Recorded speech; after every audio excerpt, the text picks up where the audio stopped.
तो लिखते हैं कि गुरुजी आप आज के वक्त के ऋषि हैं। आपने सुझाव दिया था विचार सीरीज सुनने का।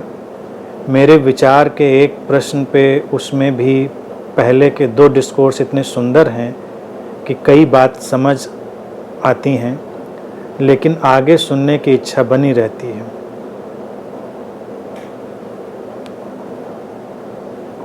पूरी सीरीज सुन लीजिए, बहुत कुछ समझ में आएगा, बहुत कुछ हल हो जाएगा, बहुत समाधान मिल जाएंगे।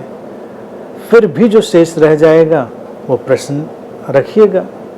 उन प्रश्नों को फिर हम लोग देख लेंगे, उनको हैंडल कर लेंगे, क्योंकि समझ अंतहीन है।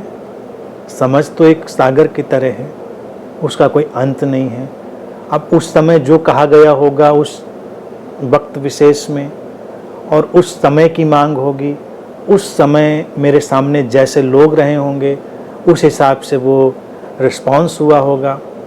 क्योंकि देखिए, मेरा बोलना कोई ऐसा एजेंडा नहीं होता है, ये बात समझें कि ये फ़िलॉसफी है, ये दर्शन है, मुझको ये तुम्हें बोल ही देना है, ऐसा नहीं होता। मेरे सामने जो लोग हैं वही बोलते हैं मेरे माध्यम से, यानी कि तुम ही बोल रहे हो, आई एम नॉट स्पीकिंग। तो होता क्या है कि जब जो चीज़ बोली गई है, जो भी डिस्कोर्स है या जो भी आंसर मैंने दिया है, सामने कौन ऑडियंस है उसके हिसाब से वो उसका प्रत्युत्तर उभरता है। तो उस समय विशेष में वो काम का होता है। स्पष्टतः उस वेवलेंथ में बहुत सारे लोग होते हैं, तो बहुत लोगों के काम का आगे भी होता रहता है। लेकिन आज के परिप्रेक्ष्य में अगर वो बात सामने आएगी तो हो सकता है उसमें कोई और भी प्रत्युत्तर आए।